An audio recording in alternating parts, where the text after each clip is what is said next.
کہتے کہ میری بیوی اور میری ماں کے درمیان بہت جھگڑا ہے، میں بیوی کو لے کر گاؤں آ گیا، ماں سے اور بھائیوں سے دور ہو گیا ہوں، تو بیوی کو گاؤں چھوڑ دو تو ماں باپ کے پاس چلے جاؤ، اس کو سمجھ آ جائے گی 1 مہینے میں، پھر وہ تمہیں خود منت کرے گی کہ مجھے لے جاؤ۔ تم بھی تو بیوی کو خوش کرنے کے لیے ماں باپ کو چھوڑ آیا ہوگا۔ ویسے ٹھیک ہے جی، ماں باپ تو پرانے ہو گئے، اب ان کی ضرورت بھی تو کوئی نہیں نا، بیوی کی تو ضرورت ہے۔ انا للہ و انا الیہ راجعون۔ کہتے کہ تبلیغی جماعت کے جو امیر تھے مولانا الیاس صاحب، اللہ عالم جنت البقیع میں دفن ہے یا کہاں یہ اللہ جانتا ہے، بہرحال وہ بہت بڑے بزرگ بھی تھے، عالم بھی تھے، اور ولی من اولیاء اللہ بھی تھے۔ اور یاد رکھیں کہ یہ سب حضرات جو ہیں نا جی، حضرت گنگوہی رحمۃ اللہ علیہ کے شاگرد تھے۔ حضرت شیخ رشید احمد گنگوہی رحمۃ اللہ علیہ جو اپنے وقت کے فقہ میں امام ابو حنیفہ ثانی کہلاتے تھے، یہ سب ان کے شاگرد ہیں۔ انہوں نے ایک دائرہ بنایا تقسیم کار کی، کئی دن تک مراقبہ کرتے رہے، استخارہ کرتے رہے، اور اپنے بڑے لوگوں سے مشورہ کرتے رہے۔ اس کے بعد انہوں نے اپنے ان سارے شاگردوں کو بلایا اور کام تقسیم کر دیے۔ حضرت مولانا الیاس رحمۃ اللہ علیہ نے فرمایا کہ تم حضور کی امت میں تبلیغ کرو اور ان کو دین کے بنیادی مسائل سمجھاؤ، مسئلوں میں نہ پڑھو۔ مسائل میں پڑھنے سے معاملہ الجھ جائے گا، تمہاری بات کوئی نہیں سنے گا۔ یہ علماء کا کام ہے، مولویوں کا کام ہے، ان پر چھوڑ دو۔ تم بنیادی لوگوں کا کلمہ ٹھیک کراؤ، نمازیں ٹھیک کراؤ، بنیادی باتیں کرو۔ اور حضرت مفتی کفایت اللہ صاحب کے ذمہ لگایا کہ تم فتویٰ مرتب کرو، تاکہ آج کل دنیا میں ایسے مفتی پیدا ہو گئے، یا تو جاہل ہیں اور مفتی بن بیٹھے، یا پیسوں کے لیے فتویٰ بدل دیتے ہیں۔ تم ایک فتویٰ مرتب کرو جو صحیح فتویٰ ہو قرآن و سنت کی روشنی میں، تاکہ لوگوں کو دین پر چلایا جائے اور ان کو جھوٹے فتووں سے بچایا جائے۔ حضرت تھانوی رحمۃ اللہ علیہ سے فرمایا کہ تم خانقاہی نظام کو زندہ کرو، لیکن کتاب و سنت کے مطابق اس میں بدعات نہ ہو، احسان ہو، تصوف ہو، لیکن بدعت نہ ہو، تزکیہ ہو، تربیت ہو، لیکن کتاب و سنت کے مطابق۔ کیونکہ لوگوں نے خانقاہیں بنا رکھی ہیں اور وہاں سارا بدعت کا کاروبار ہوتا ہے، تو ان کو صحیح درس دیا جا سکے۔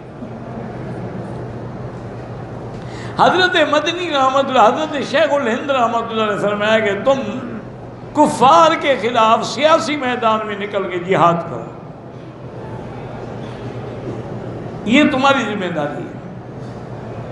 یہ کام انہوں نے تقسیم کیے تھے، اور اسی تقسیم سے الحمدللہ علماء میدان میں آئے کہ حضرت شیخ الہند نے انگریزوں کے خلاف جہاد کیا اور جیلیں کاٹی، ان کو دریائے عبور شور کی سزائیں دی گئیں، لیکن وہ حق کی بات کے لیے ڈٹے رہے۔ حضرت مدنی اور سندھی اور یہ سب ان کی جماعت۔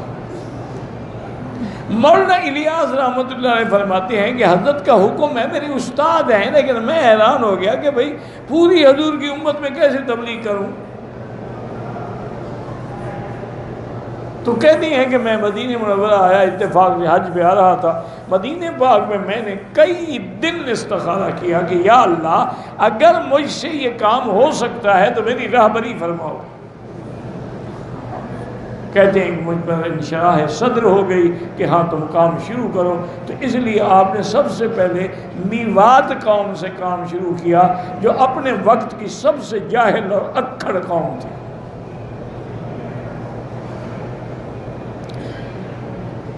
بالکل اجڑ جاہل اور ہر بات میں لڑنے والے لوگ، لیکن اللہ نے پھر ان میواتیوں سے ایسے کام لیا کہ پوری دنیا میں تبلیغ پہنچی۔ پھر مولانا الیاس رحمۃ اللہ علیہ کے بعد ان کے بیٹے حضرت مولانا یوسف صاحب آئے، ان کے بعد جو ہے حضرت انعام الحسن آئے. یہ سلسلہ چلتا. یہ تو آپ کے مکہ مکرمہ کے امیر تھے حضرت بھائی عبد الوہاب رحمۃ اللہ علیہ. یہ پورے تبلیغ کے پورے عالم کے نہیں تھے. لیکن بہرحال اس میں کوئی شک نہیں اس انسان کی زندگی کا ایک ایک لمحہ دین میں گزرا. بیماری میں بھی 2-2 گھنٹے لمبی دعا کرتے تھے. آپ بھی حیران ہو جاتے تھے. تندرست تھک جاتے, بیمار بیٹھا ہے دعا مانگ رہا. اللہ ان سب کی قبروں پہ کروڑوں رحمتیں فرمائے. اللہم اغفر لجمیع المسلمین والمسلمات والمؤمنین والمؤمنات الاحیاء منہم والاموات. کہتے ہیں کہ پیر اور جمعہ کو جو لوگ فوت ہوتے ہیں ان کا حساب کتاب نہیں ہوگی. یہ تو نہیں ہے, لیکن فضیلت ہے کہ حضور نے فرمایا کہ پیر کو بھی روزہ رکھا کرو اور جمعرات کا بھی روزہ رکھا کرو. یعنی فضیلت والے دن ہیں. حساب کتاب تو بھئی سب کا ہوگا. اللہ ہے. جو لوگ حضور کے نام پہ انگوٹھے چومتے ہیں تو اپنے انگوٹھے چومتے ہیں, اس میں حضور پر کون سا احسان کرتے ہیں؟ نہیں, مجھے بتاؤ, انگوٹھے تو تم اپنے چومو اور خوش میں ہو جاؤں گا. یہ بدعت ہے, اس کا کوئی تعلق نہیں, نہ عقل سے نہ دین سے.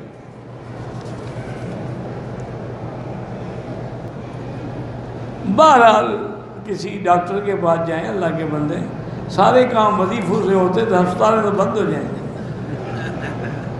لیکن بعض صورت حضور کی حدیث ہے, بسم اللہ اعوذ بعزت اللہ وقدرتہ من شر ما اجد واحاذر.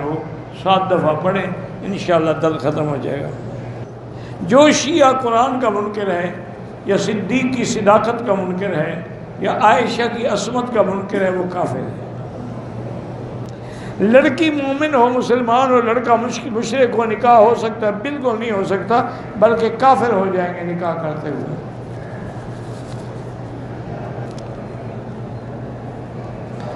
ایک بیوی اپنے خاوند کو کہتی ہے کہ مجھے چھوڑ دو یا بہن بھائیوں کو چھوڑ, دونوں کو نہ چھوڑو. بیوی کو سمجھاؤ کہ اگر میں نے بہن بھائی چھوڑ دیے تو تم آسمان سے اتری ہو, پھر تمہیں بھی چھوڑ دوں گا. بھائی کے انتقال کے بعد وراثت کے مسئلے کو اپنے علاقے کے علماء سے مدرسے میں جا کے صورت مسئلہ لکھو کہ فلاں بندہ فوت ہو گیا, یہ چھوڑ گیا, وہ حصے بنا کے آپ کو دے دیں گے. واللہ اعلم. ربنا تقبل منا انك انت السميع العليم وتب علينا انك انت التواب الرحيم. اللهم انا نشهد انك انت الله لا اله الا انت الاحد الصمد الفرد الذي لم يلد ولم يولد ولم يكن له كفوا احد. اللهم انت ربي لا اله الا انت الحنان المنان بديع السماوات والارض يا ذا الجلال والاكرام. اللهم يسر امورنا وامور اولادنا واخواننا وامور من اوصانا واستوصانا وامور المسلمين.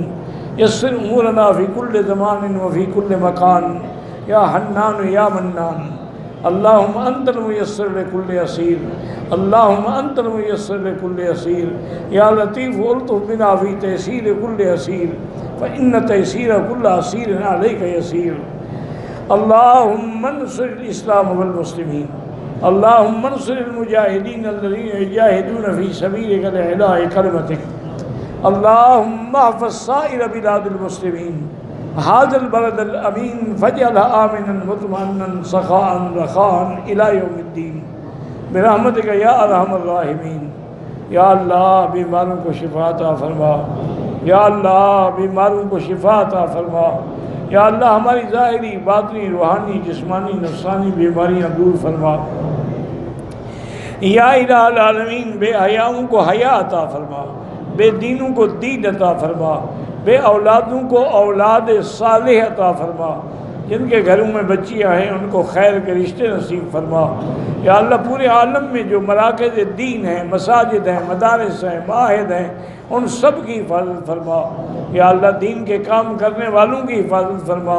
یا اللہ دین کی جماعتوں کی حفاظت فرما. یا اللہ مسلمان فلسطین میں ہیں, حلب میں ہیں, کشمیر میں ہیں, شام میں ہیں, روہنگیا میں ہیں, عرب میں ہیں, عجب میں ہیں, افغان میں ہیں, ان کی جان مال آبرو عزت کی حفاظت فرما۔ ربنا تقبل منا انک انت السمیع العلیم وتب علینا انک انت التواب الرحیم۔ صلی اللہ تعالی علی خیر خلقہ سیدنا محمد وعلی آلہ وصحبہ اجمعین۔